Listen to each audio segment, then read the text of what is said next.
Hello friends, ఇవాల్టి మన video వచ్చేసి ఎంతో టేస్టీగా ఒక మంచి స్వీట్ రెసిపీని మీతో షేర్ చేసుకోబోతున్నాను. ఈ స్వీట్ని ప్రిపేర్ చేయడం కోసం గోధుమ పిండి, బెల్లం, నెయ్యి ఉంటే చాలండి. మీరు కూడా ఎంతో టేస్టీగా ప్రిపేర్ చేసుకోవచ్చు. ఈ స్వీట్ని చాలా తక్కువ టైంలో ప్రిపేర్ చేసుకోవచ్చు అండి. అది కూడా 3 ఇంగ్రీడియంట్స్తో మాత్రమే. ఈ హెల్దీ స్వీట్ రెసిపీని ఎలా ప్రిపేర్ చేసుకోవాలో ప్రాసెస్లోకి వెళ్ళిపోదామా? ఇంక ఈ వీడియోని ఎక్కడ లేట్ చేయకుండా స్టార్ట్ చేసేద్దాం. Let's start.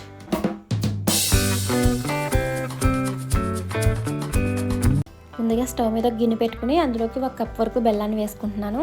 బెల్లాన్ని బాగా తురుముకుని వేసుకోవాలి. 1 కప్పు బెల్లానికి 2 కప్పుల వరకు వాటర్ని వేసుకుంటున్నాను. మనకి ఇక్కడ బెల్లం పాకానికి రానవసరం లేదండి. బెల్లం వాటర్లో కరిగితే సరిపోతుంది. బెల్లం మొత్తం కూడా వాటర్లో కరిగిపోయి అలా పొంగు వచ్చినప్పటికీ స్టవ్ ఆఫ్ చేసుకుంటే సరిపోతుంది. ఇప్పుడు ఈ బెల్లం వాటర్ అంతా కూడా చల్లారేంత వరకు పక్కన పెట్టేసుకుందాం. ఈ లోపు గోరువెచ్చగా అవుతుంది కదా. ఇప్పుడు స్టవ్ మీద ఒక ప్యాన్ పెట్టుకుని అందులోకి నెయ్యిని వేసుకున్నాను. నెయ్యి కొద్దిగా గోరువెచ్చగా అయిన తర్వాత అందులోకి 1 కప్ వరకు గోధుమ పిండిని వేసుకోవాలి. గోధుమ పిండి వేసుకున్న తర్వాత నెయ్యిలో ఆ విధంగా బాగా ఫ్రై చేసుకోవాలి. గోధుమ పిండి మొత్తాన్ని కూడా ఆ విధంగా నెయ్యిలో ఫ్రై చేయడం వల్ల మనకి చేసుకునే స్వీట్ రెసిపీ అనేది చాలా టేస్టీగా ఉంటుందండి. నెయ్యిని బాగా ఇష్టపడేవారు ఈ స్వీట్లోకి ఎంత వేసుకున్నా చాలా టేస్టీగా ఉంటుందండి. నేను ఇక్కడ గోధుమ పిండిని వేయించేటప్పుడే కొద్దిగా వేసుకుంటూ వేయిస్తున్నాను.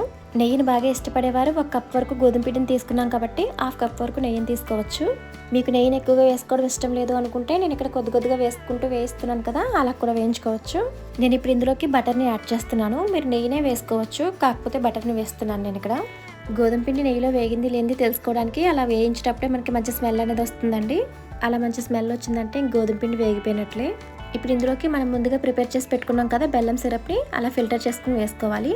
అలా ఫిల్టర్ చేసి వేసుకోవడం వల్ల అందులో డస్ట్ ఏమైనా ఉంటే పోతుంది కదా, సో అందుకోసం అలా ఫిల్టర్ చేసుకుని వేసుకోవాలి. ఈ బెల్లం వాటర్ని ఒకసారి వేసేసుకోకూడదండి. ఒకసారి కాకుండా అలా వేయించుకుంటూ కొద్దిగా వేసుకుంటూ వేయించుకోవాలి. ఈ స్వీట్ని ప్రిపేర్ చేసుకోవడం చాలా ఈజీ అండి, బట్ ఇలా వేయించుకునేటప్పుడే కొంచెం టైం పడుతుంది అంతేకాని చాలా టేస్టీగా ఉంటుంది. బెల్లం వాటర్ మొత్తాన్ని కూడా ఆ విధంగా కొద్దిగా వేసుకుంటూ వేయించుకోవాలి. అప్పుడే మనకి స్వీట్ చాలా టేస్టీగా ఉంటుందండి. ఈ విధంగా మనం పిండితో ఏ స్వీట్ రెసిపీ ప్రిపేర్ చేసుకున్నా కూడా పిండిని బాగా వేయించుకోవాలండి. అప్పుడే మనకి స్వీట్ రెసిపీ అనేది ఏ పిండితో చేసామని తెలియకుండా చాలా టేస్టీగా ఉంటుంది. మనం వేసుకునే బెల్లం వాటర్ మొత్తం అంతా కూడా బాగా డ్రై అయిపోవాలి.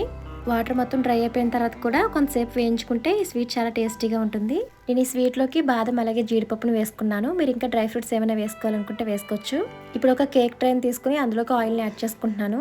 ఆ ట్రేకి మొత్తం కూడా ఆయిల్ అప్లై చేసుకోవాలండి. అప్పుడే మనకి స్వీట్ అనేది బాగా ఊడొచ్చేస్తుంది అనమాట. మీరు ఆయిల్ లేదా బటర్ అయినా అప్లై చేసుకోవచ్చు. ఆ విధంగా బౌల్ మొత్తం సైడ్స్ అంతా కూడా అప్లై చేసుకోవాలి. ఆ విధంగా ఆయిల్ అప్లై చేసుకున్న ట్రైలోకి మనం ముందుగా ప్రిపేర్ చేసి పెట్టుకున్న స్వీట్ని అందులోకి ట్రాన్స్ఫర్ చేసుకోవాలి. అలా స్వీట్ మొత్తాన్ని కూడా వేరొక బౌల్లోకి ట్రాన్స్ఫర్ చేసుకున్న తర్వాత మొత్తం కూడా లేవల్ చేసుకోవాలి. మీరు కావాలి అనుకుంటే స్వీట్ని ఇలా సర్వ్ చేసుకుని తినేయచ్చండి. మనం ఎలా సర్వ్ చేసుకుని తిన్నా కూడా టేస్ట్ మారదు కదా, చాలా టేస్టీగానే ఉంటుంది. ఈ స్వీట్ని ఆ విధంగా కేక్ ట్రైలోకి ట్రాన్స్ఫర్ చేసుకున్న తర్వాత మొత్తం అంతా కూడా లేవల్ చేసుకుని మనం వెంటనే సర్వ్ చేసేసుకోవచ్చండి. ఎందుకంటే మనం ఆయిల్ అప్లై చేసుకున్నాం కాబట్టి ట్రే నుంచి ఈజీగా ఊడొచ్చేస్తుంది. మనం ఈ స్వీట్ని గోధుమ పిండితో ప్రిపేర్ చేసుకున్నాం కాబట్టి ఈజీగానే ఊడొచ్చేస్తుంది. అంతే అండి, ఎంతో టేస్టీగా గోధుమ పిండి స్వీట్ రెడీ అయిపోయింది.